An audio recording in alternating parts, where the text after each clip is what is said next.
let us start. I'm sure others will join as we're starting, even though I don't want them to miss the beginning, which is very important. So just a reminder for me and for, I think, all of us, the last issue we started discussing yesterday, which we'll see how it's really interconnected with our Mishnah, is the question of whether money, which our Mishnah discussed whether money, meaning cash essentially, or what we call cash, matbeya, a coin, can be used to buy something. And when you have a money to money transaction, gold to silver, which one is the coin, which one is the peri?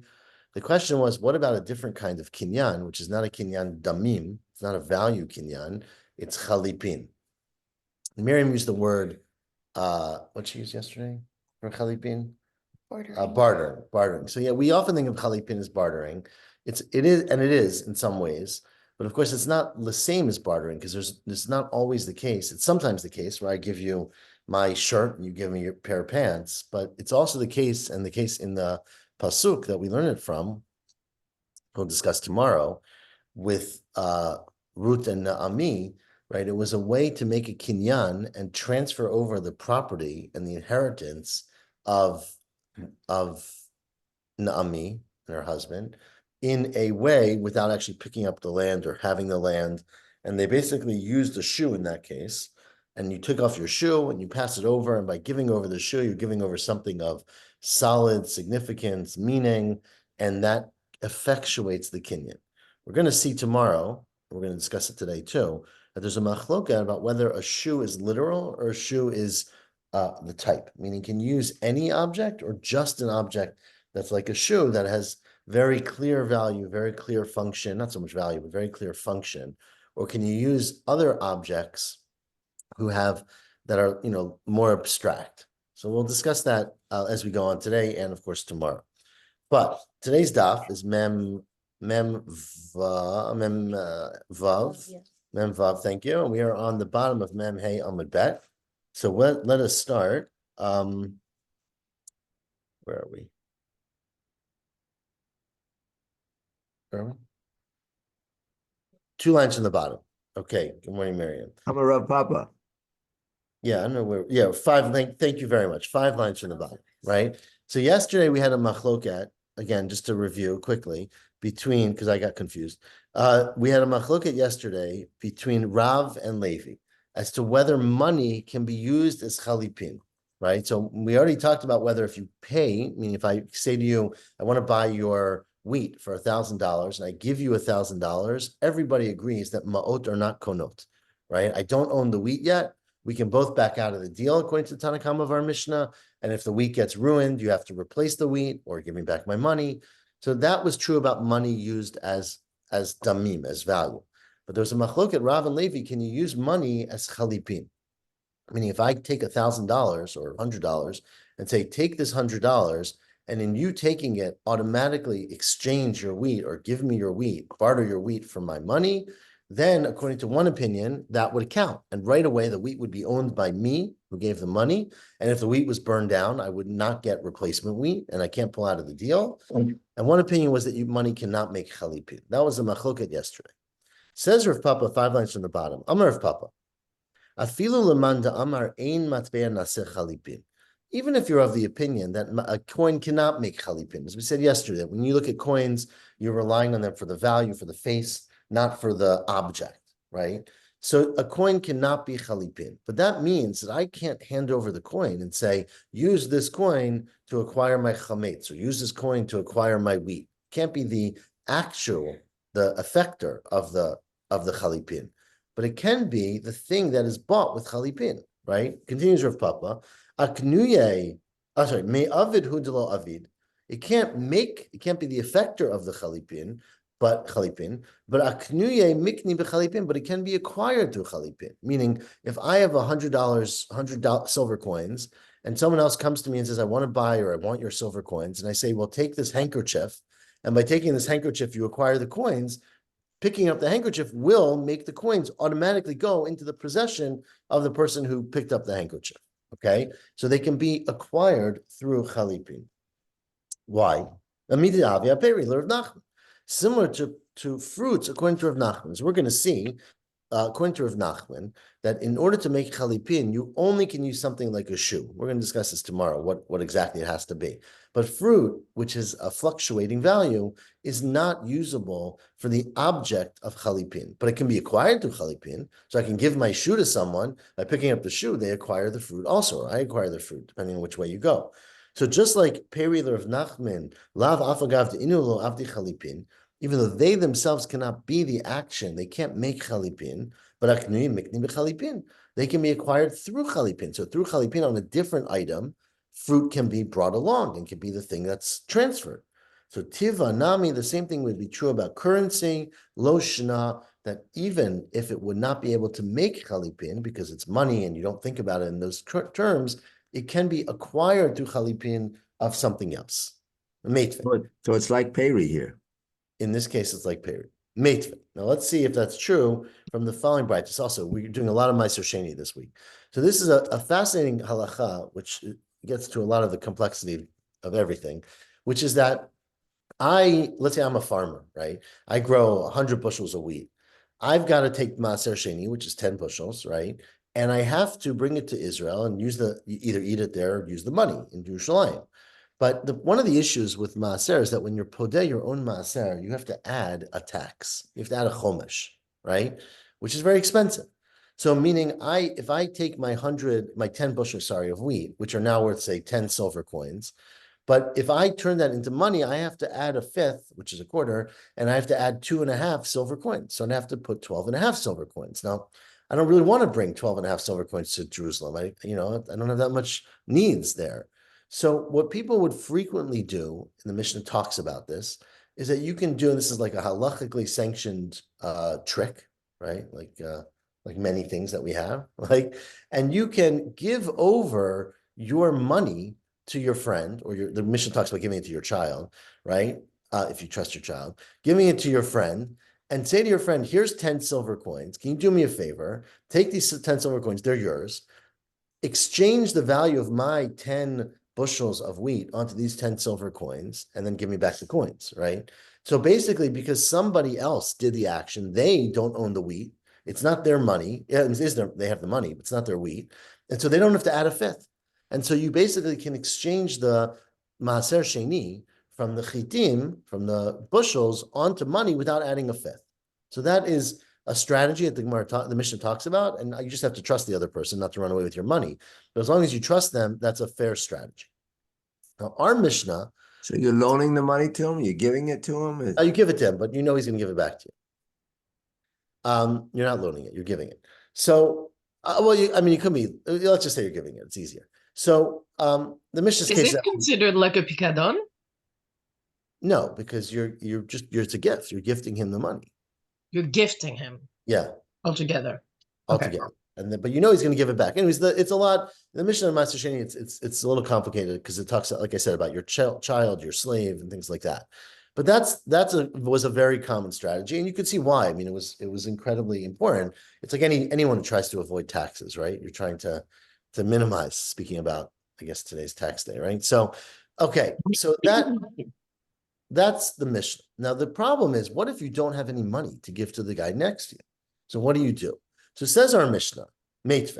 The Mishnah in Maaser Sheni says, 2 lines on the bottom, Haya omed begoren. You're standing in the, what's the word for goren in English?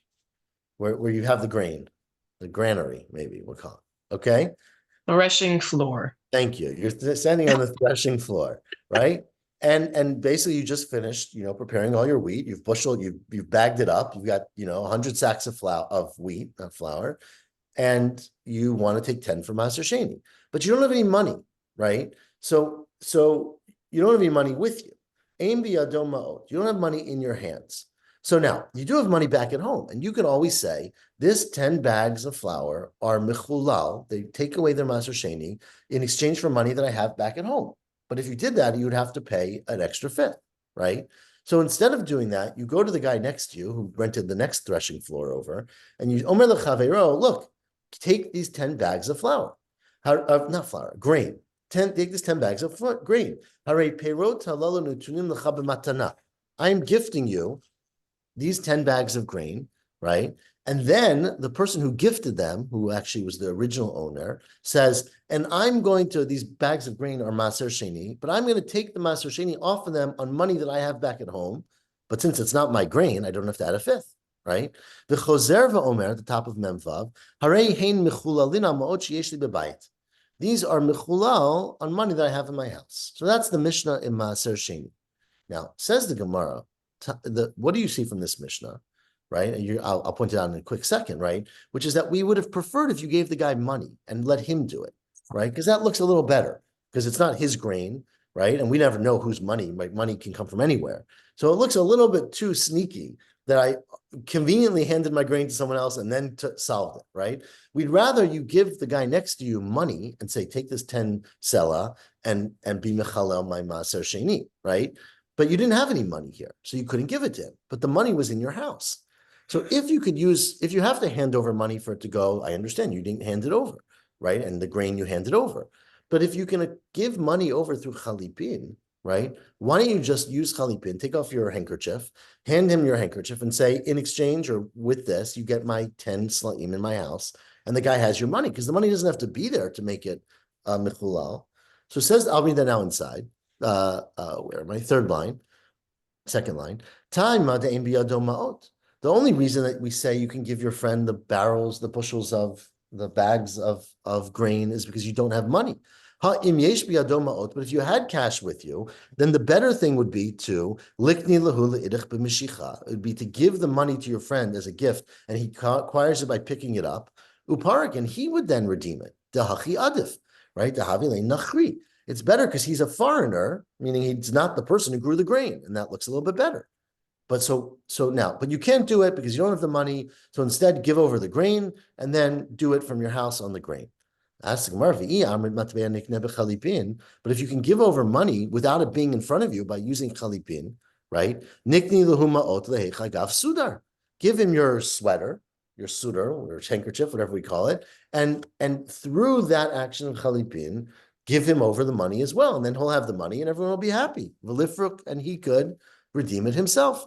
So clearly from this Mishnah, you see that if the money is not sitting in front of you, there's no way to give the money over to your friend, right? So it seems like you can't do chalipin. I thought you said you can do the chalipin. Do it through chalipin. So this is a question on that. This is what we're asking. This Mishnah seems to imply that you can't do chalipin, that if there's no money in front of you, there's no way to give over that money to your friend, because that would have been a better solution than giving him the grain. Right? We'd rather you give him the money than the grain, says the Mishnah. If you don't have any money in front of you to give him, you can give him the grain. So if it's true that you can do chalipin, like Papa said, right? Why not give it through chalipin? Answers the Gemara, well, you can give it through chalipin, but chalipin requires you to also give over something else of value. And you don't have any handkerchiefs. You don't have a sudar, right? Diletle sudar. You don't have anything. The Gemara is going to point out in a second that you don't actually need a sudar, any object of clothing, right? So the implication here is that you're standing naked in your what was it called, threshing floor, which is a pretty far-fetched situation, right? So the letlei sudar. Says well, okay, but sudar, forget about this question of chalipin. Now that you raised this question, this is unrelated to Rav Papa. There's another way you can give over an object. If we learned about this in Kiddushin, is that you can give over an object with something else. You can remember koneh a davar she'ein lo achrayut, which is money, with something that is yesh lo achrayut, which is karka. So why don't you say to the guy, look, I'm going to give you some of my land, right? And you can acquire land by standing on it, by making a chazakah, let's say. And while you acquire that land, acquire the money in my house. So I give him a tiny piece of my land. Remember, the whole thing's a fake anyways. He's going to give it right back to me, right? So it's not like I'm so worried. So why not, says the Gemara, agav karka. Why don't you give him the money that's in your house, agav, through giving him some land? And it's just let karka. Well, you don't own the land. What do you mean you don't own the land? You said you're standing in your threshing floor. You're standing in the threshing floor. So give him some of the threshing floor of the property. No, you rented it. Right? This is a threshing floor. You borrowed someone else or you rented someone else's threshing floor. You don't own it. You're standing there. And therefore, you have nothing of value to give him. The only way to get him to do the Maser Sheni is to actually give him the grain. So this is ridiculous, right? The Mishnah is telling you such a crazy case where you're standing with no clothes on in the middle of somebody else's threshing floor, passing over your grain. Like, sure, it's theoretically possible, but why in the world would we go to, why would this be the case in the Mishnah? Ask the Gemara,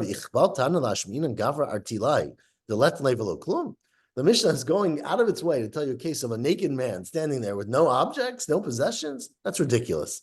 Ella, the reality must be, Shmamina, that in fact you can prove from here that Rav Papa is wrong.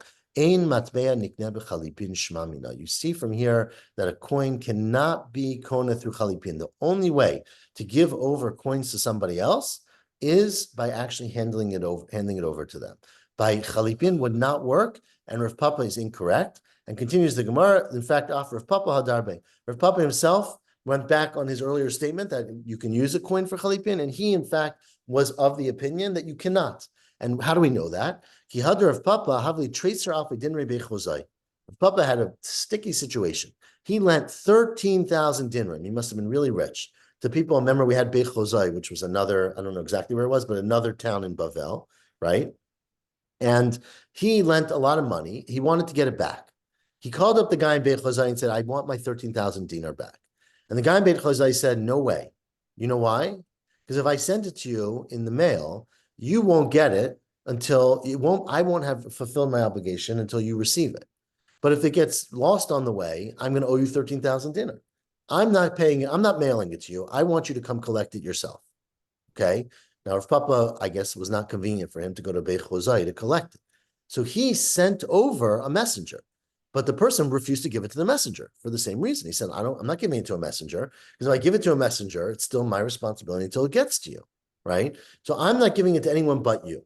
So this is what Rav Papa, we've discussed this case before. But so Rav Papa had 13,000 dinar in Beit Chozai, and so Akninu, the Rav Shmuel Bar Acha, so he said to Rav Shmuel Bar Acha, who was his student, who went to get it for him, I am giving over the money to you, so that in fact it's your money. So that as soon as the person in Beit Chozai gives it to you, they've discharged their obligation, so they'll give it to you.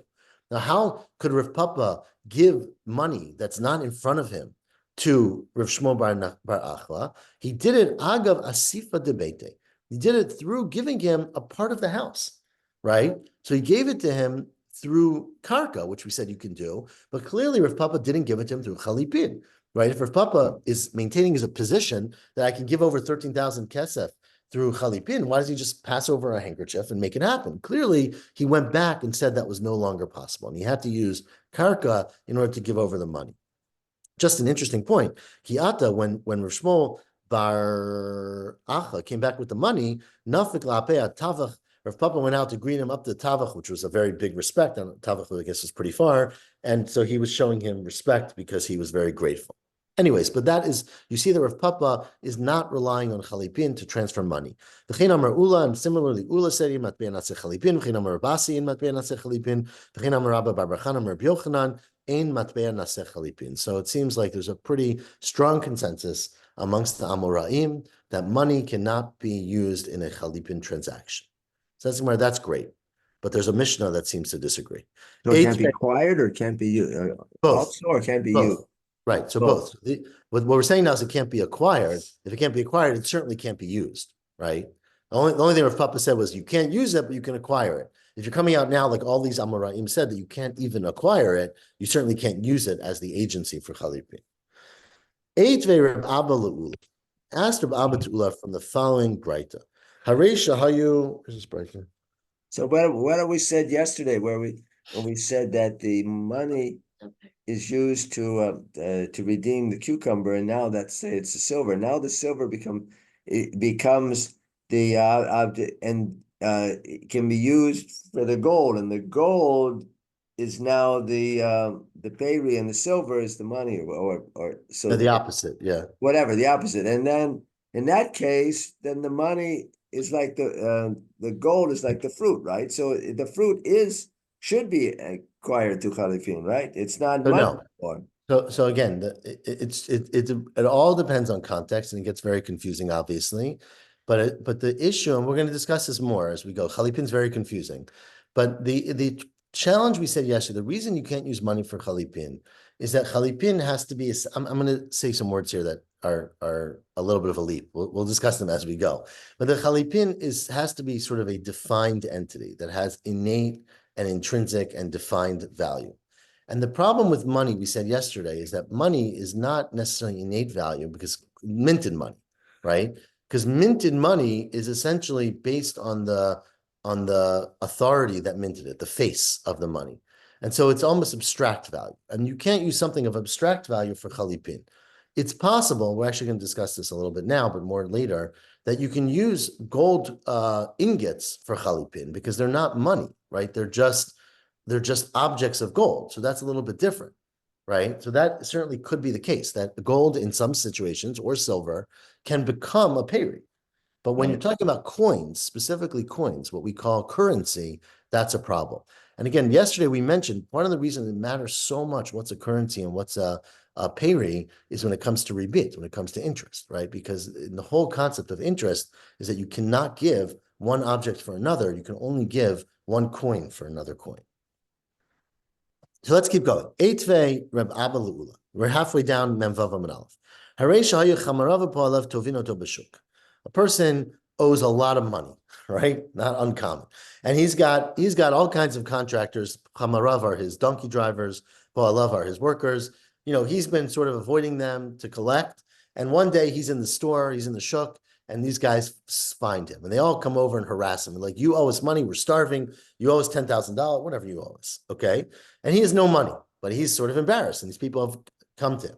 So he says, Amar l'shulchani, so he goes to the money changer in the corner, and he says, look, Tainli b'dinar ma'ot, do me a favor, give me a dinar's worth of money, right? Which we learned yesterday is a lot of money, and I'll, pay these people who are harassing me because I really owe them money. That far the same. I'll help them buy groceries because that's desperately what they need. Va'ani elelecha, I will pay you back yafeh dinar. Now we think right now that means a better dinar, like a fancier, nicer dinar. Utresot, and additional money. Tresot is from the word tray, from three, even though it's not a tough, right? Utresot, and three extra little bits. Mimaot sheyeshli bebeiti, from money that I have at home. So do me a favor. You give me $100 now, and I'll give you back, let's just say it means $103, which sounds a lot like interest, right? So I'm going to give you back money that I have in my house. I have it now. I live 3 miles away, and these guys are harassing me. So give me money, and I will pay you back. Okay, that's the Braita. Says the Braita, im yeshlo ma'ot mutar. If you actually have the money at home, then it's mutar. Then you're allowed to make this transaction. Bim lav asur. If not, if you don't have the money at home, it is prohibited. Yeah. Now, so if matbeya naseh chalipin, the way I would understand this is that, look, I say to the guy, which happens all the time and is totally permitted, I will buy your money from you for your $100 for my $103. Why would you do that? Because my $103 is 10 miles away, right? So it's very convenient for me to buy your money. It's like if you go to the gas station that's near the highway, you're willing to pay more for your gas than a gas station that's further from the highway, right? And that's totally fine because it's not rebate, it's not interest in any way. It's worth more right now. So I say to you, I have $103 in my house. You give that to you in exchange for your $100 right now. But that only works if you can have chalipin and the money can transfer right away, right? But if a matbea naseh chalipin, then it's a loan, right? Then I'm borrowing $100 from you and I'm paying you back more than you lent me. Havile halva v'asur, and of course that would be you can't pay back for a loan more than you borrow. Answered the Gemara ishtik. He didn't have an answer. Reb Ula said that's a real problem, right? Because we come out, everybody holds you can't give money through chalipin, and now this mission doesn't make any sense. Amrulay, so Rev Abba said, I have a solution. Because Dilma, maybe it's actually not talking about money the way I initially explained it. It's referring to prutotot. Now, prutotot are I'm not sure a good English word. Since I have English, I'll rely on it. The prutotot are coins, or essentially a currency that is not yet imprinted, right? It's just the value of the coin. So they made 100 copper pennies, but they haven't yet put the face on it. So it doesn't yet have currency. It is the coin, but basically at this point, it's not money yet, right? Because money is defined by the by the imprint. These are basically just ingots, I guess is a word, of money. And therefore, delek alay tiv'a, they don't have a status of currency, and therefore, idi v'idi peruhavi, and therefore it's considered to be peri. And therefore it's considered to be as if I'm saying to you, give me 100 of these metal pieces. I'll give you back 103 metal pieces, which is permitted. Now, why is that permitted? Mishum hachi niknu b'chalipin. It's permitted because we're using chalipin. So even though it looks like money and it smells like money, it's not money, right? Because it's not officially money yet. And so therefore, you can actually do chalipin, and I can give you my 103 pieces in my house in exchange for your 100 pieces. And that's why the whole thing is permitted. Amar Lay, and he said, Ula said back to Rav Abba, you're a really smart guy. In fact, yes, Dekanami, this actually makes a lot of sense. Because what did he say to him? He didn't say, I'm going to give you, he said, Dekatani, he said, Yafeh dinar v'tresot. I'm going to give you, now Yafeh, I translate as nice, but what Yafeh literally means, the value of a good dinar and tresot. But he doesn't say, I'm going to give you a dinar Yafeh, a good money thing. He says the value, Yafeh, a good value of a dinar. Right? Velo katani dinar yafet utresot, implying that the dinar is not actually the object, right? So you're basically not giving money, you're giving the value of that money. And Shema Mina, you actually see from here that's in fact exactly what's going on. And so the reason you're allowed to do this transaction is because basically you say to the shopkeeper, look, give me 100 pieces of silver. I'll give you back 103 pieces of silver, which are more valuable, but I'm not giving them back to you. I'm buying them from you, and I have them in my house. And by you handing this to me, you'll acquire what's in my house, and that is peri b'peri. That's like me selling you cucumbers for tomatoes, basically. Rav Ashi says, that's a very nice explanation, but I don't think that's what it's talking about. Lolam b'damim. There's no chalipin going on here at all. You're actually buying something. Ube prutotot, but I do think that you're buying coins. Not coins, these, what's in English for prutotot? Copper discs is what he says in the article. You're buying these discs basically, and kivan to itle, since you have them in your house, right? So it's not automatic, but because you own them, because you have 103 of these in your house, Nasek Omer, it's as if you said, and we're going to have this case later, and we had it already, we discussed it, that a person cannot borrow sa'ah b'sa'ah. I can't borrow a bag of flour and give you back a bag of flour because it goes up in value. But what I can do is I can say, look, I have a bag of flour in my pantry, but I lost the keys to my house, right? So I can't access it. So lend me a bag of flour, right? I can get to my kitchen, but not my pantry, until my kid comes home with the key. That's permitted because since the bag of flour is there right now, you're allowed to loan in that fashion, even a bag of flour for a bag of flour. So that is as if you said, Omer, it's as if you said, or similar to the case of Halveni, lend me a bag of flour, ad sheyavo b'ni, right, until my son comes home with the key, or ad shemsa maftech, until I find the maftech. And therefore, there are exceptions to lending an item for an item if the item is already extant. And so therefore, I can say to you, give me 100, and I'll give you back 103, even though it is a higher number. Tosus discusses this. Because it is an uncommon case, and they didn't make the takana in this uncommon case of you being in the shuk and needing money to pay your workers.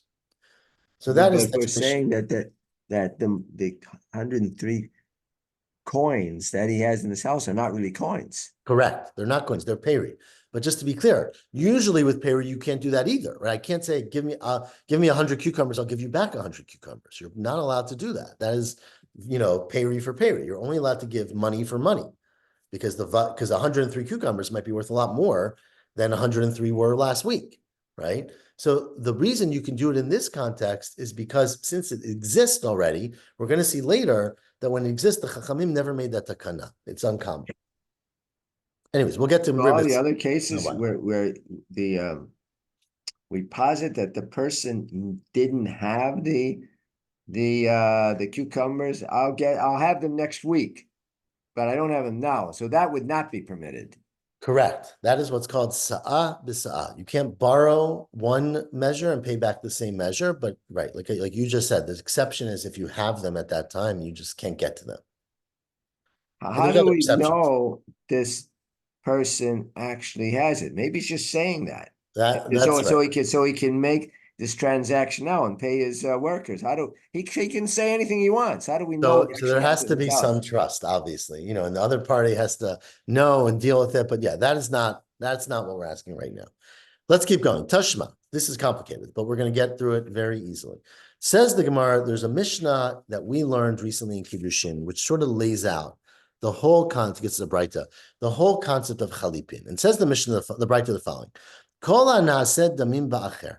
Anything that can be converted into money. Now, we think right now that means money, but it means something that in exchange for something else becomes money. Kivan shezacha zeh nitchayev zeh b'chalipin. When you make an exchange, as soon as one person picks up the thing, we think right now means some money. The other object, I say to you, from here's the $10, I want your TV. As soon as you pick up the $10, I automatically get the TV. There's no need for other actions, right? That is what the Braita says, right? Now says the Gemara, 3 lines in the bottom. What does that mean? What does it mean? Something that can be turned into money. It must be a coin. That must be maininu matbeya. And the Mishnah is basically saying, the Braita is saying, a coin becomes chalipin. Shma mina matbeya naseh chalipin. Amar Rav Yehuda Hachikamar, that's not what it means. We had this Gemara, if you recall earlier. That is not what it means at all. What it means is not naaseh damim, it becomes money or it becomes value. It's nishum damim, it is assessed as value, meaning anything that does not have a fixed value, like a dollar bill, but is something which you have to look at this, sweater and say, how much is this sweater worth, right? How much is this object worth? How much is this bushel of grain worth, right? So anything that needs some assessment, right, says, so-called nishom damim is how you'd read it. Anything that is assessed through value, ba'acher, for something else. It says, of course, this has to mean this has to be the meaning of the Braita in Kiddushin. Because if you keep reading the next line, we keep doing this, right? We read one line and stop, pretend we didn't read the rest of the lines. The next words in the Braita are Ketzad. What is an example of this, of Chalipin? Hichlif shar b'para, where you exchange the cow for a bull, right? A shar for a para, or chamar b'shar. So clearly, Shema, we're clearly talking not about exchanging money, but exchanging an object that is evaluated. How much is a shar worth? You have to do an assessment. The shar is worth $50 or $800. So that is what Chalipin is. Says Gemara, of course. Why in the world would it mean? How did you think otherwise? What you were thinking initially, that's matbeya, and referring to a coin. How in the world did you read the next line of the Mishnah, right? Of the Braita. My Ketzat. No, this is what we thought it meant. It said you can use a coin for chalipin, and furthermore, you can use something that's not a coin. You can use peri. Peri also nami avdi chalipin. And Ketzah, what's an example of peri, of a commodity that we turn into chalipin? Hichlif kigon hichlif shar b'para o chamar b'shar. Okay, so that is how to read the Braita of Kol Nishom Damim Ba'acher. Says the Gemara, Hani Chal Rav Sheshet. This makes sense according to Rav Sheshet, who I've referred to before. We're going to have him later tomorrow, and probably the next day, about what can you actually use for chalipin, right? Everybody here seems to say money's a bad idea. But what can you use for chalipin? The pasuk talked about a shoe, right? And so we're going to have a machloket tomorrow between Rav Nachman, who says you can only use a shoe, and something that's like a shoe, meaning it's a established value. It doesn't really go up and down so much. Or Rav Sheshet, who says you can use anything that's a commodity. Okay, including a cow or a chamor or a piece of corn or something like that. So hanicha the Rav Sheshet damar peri avdi chalipin. Then commodities can be used for chalipin. El Rav Nachman damar kli in. Only a vessel like a shoe or a table. And we'll see what the cases are. But avo peri lo, but not objects like fruit or things or cows or things that go up and down in value. Lo avdi chalipin. My ketzad. How do you explain the Braita, which says that you can exchange a shor for a chamor? Hachikam. Now, this must be, according to Rav Nachman, this is what the Braita is saying. Yesh damim shem kechalipin. In fact, it's not talking about chalipin. There's a concept of money. I pay you to buy your cow. I give you $100. We've been very clear about how that works. If you give the money, the cow's not acquired. If you give the cow, the money is acquired, right? We've talked about. There's a second level of kinyan called chalipin, where I give you, say, my handkerchief, let's just say, or my shoe, and through giving you the shoe, I acquire the cow as soon as you pick up that shoe. Says the Braita. Now, there's a third category. There's a time where you're doing a monetary transaction that affects right away, like chalipin. And this is a complicated case. What's the case? I'll speak it out for a second. Let's say Ruvain goes over to Shimon and says, Shimon, I'd love to buy your para from you. Okay? I'd love to buy your, I'll say shor. We'll start with shor. I'd love to buy your shor from you. here's $100 so I can buy the shore. He doesn't pay him. I want to pay you $100 for the shore. He basically takes the shore, so he now acquires it, and Reuven now owes Shimon $100. Okay, he hasn't paid him yet. The next week, Shimon comes to Reuven and says, Reuven, it's time to pay out my $100. And Reuven says, I really don't have $100. I'm sorry, but I have this beautiful cow, right? Let me give you my cow instead of which is worth $100, instead of paying you back the $100. In that case, even though he owes him money, because the cow comes to replace the shore initially, that will work like chalipin and will happen instantaneously. So the meaning, as soon as he agrees to that, the para is owned by Shimon. Okay, so it's like chalipin, but it's not exactly chalipin. So let's read that inside. Hachi kamar yesh damim. There are monetary things that are shehin kichalipin, that are like chalipin. Ketzad. What's an example? Ki'ichlif dimei shar bipara. Right, Reuven owes the value of a shar to Shimon, so he owes him money, but because he already took the shar, and therefore essentially the kinyan already happened, and then he says, "I'll give you a para instead of the money." That would happen instantaneously just by him doing that, essentially because he already had the shar. So the may shar b'para or the may chamar b'shar. My time fine. So that would work. Even so, that's what Rav Nachman would be saying, that even though you generally cannot use a cow for chalipin, in this case it's a quasi chalipin, and you can use a cow for it. My time peri. No, this so again, but the cow could go up in value, go down in value, right? So just to remind you, this is very confusing, but you can sell anything you want to sell for anything. Let me rephrase. I exaggerated. You can sell things for things that are not the same value as them, right? I mean, I can choose to sell you something that's worth $10 for your thing that's worth $20. That's a choice, right? People do it all the time. I can barter with you. I can give you my baseball card that's worth $5 for your, football card that's worth $20 because that's what I happen to want. There's no prohibition in that. The prohibition is if you lend money. You can't lend $5 sa'ab b'sa'ab, but you can, or peri b'peri, but you can certainly purchase things.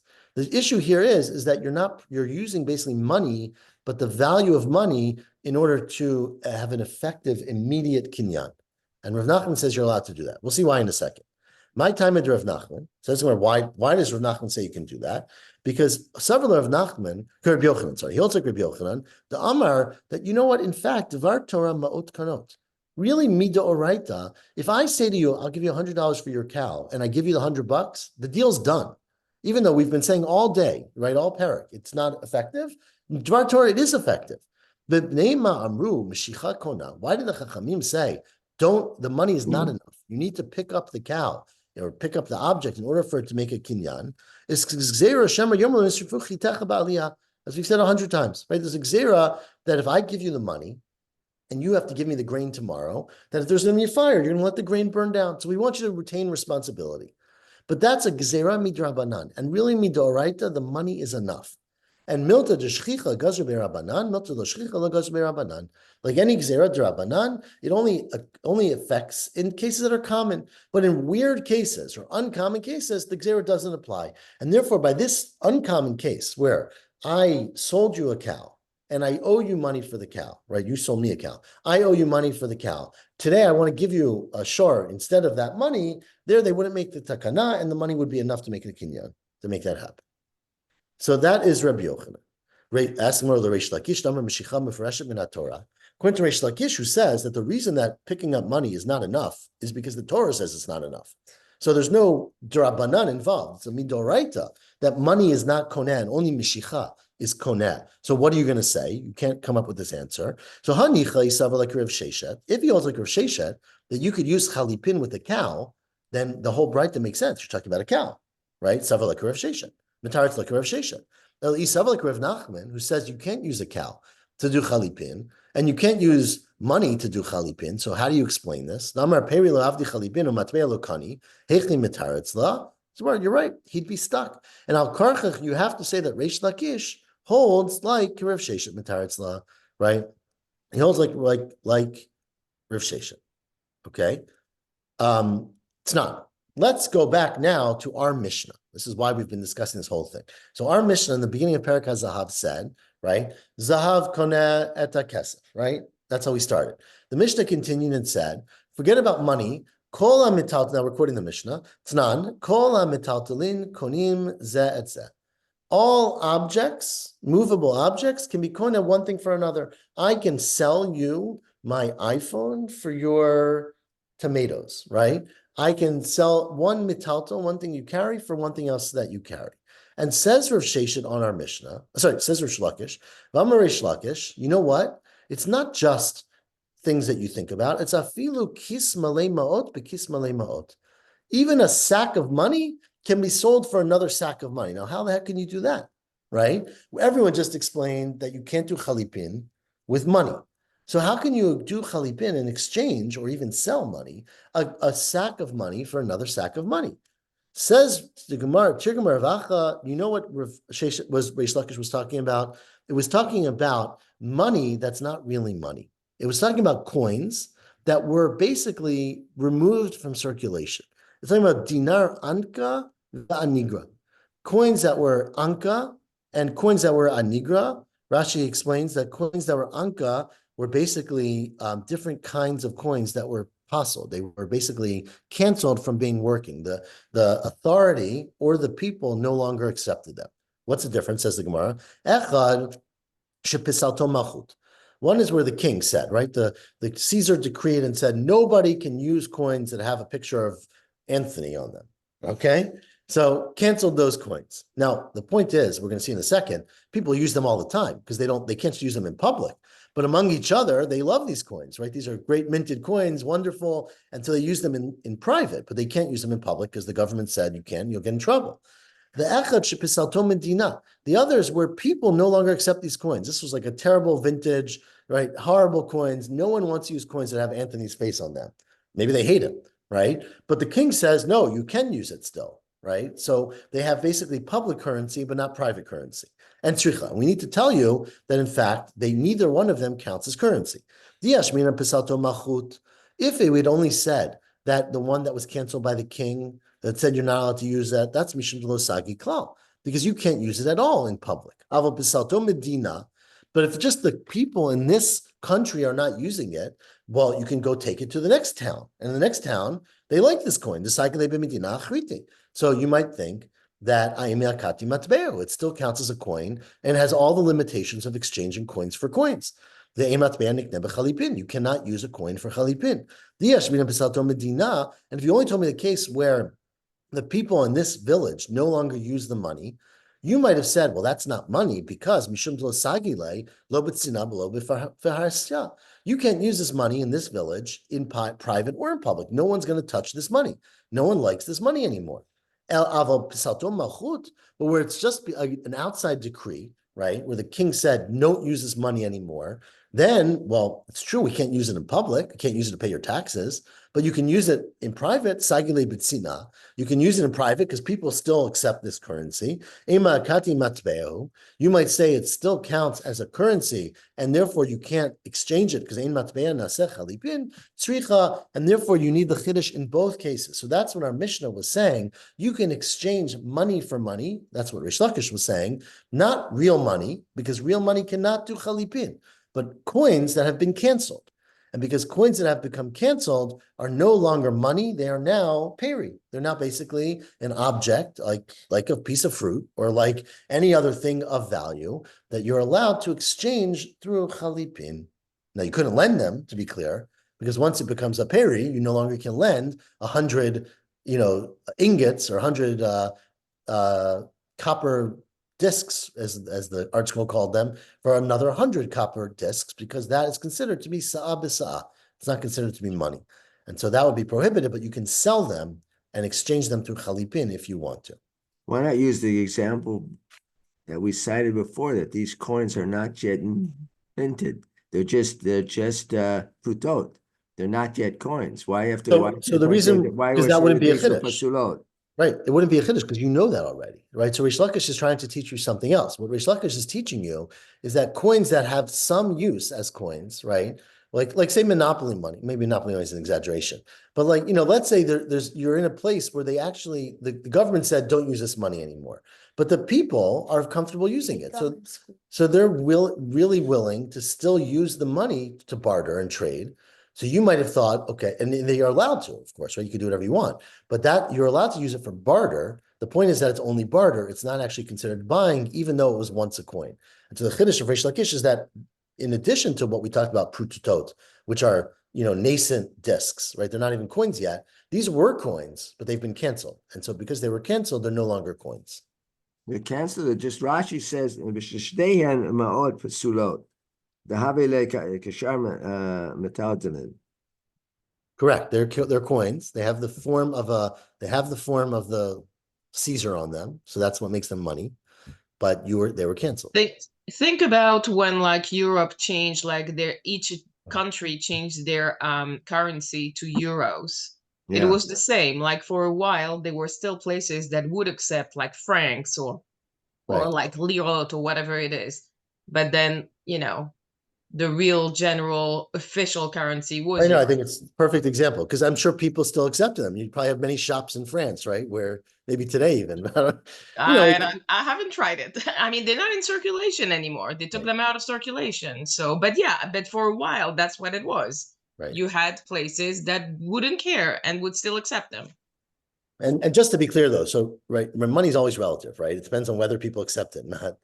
But I think it's also a little bit different there because it's still, money nowadays, right, is all based on the central bank, right? You can go exchange it for something. But there they didn't have a central bank, right? They had value within the object. So it was a little bit more abstract almost in a way. Anyways, pick it up tomorrow from there. And just a reminder, next week, since we're trying to be more clear about this, we're going to meet Motzei Shabbat at 45 minutes after Shabbat and Sunday morning at 7:45. Okay? But we got a whole week ahead of us. Take care, everyone. Shavua tov. Shavua tov. Thank you, Ellie. You're welcome.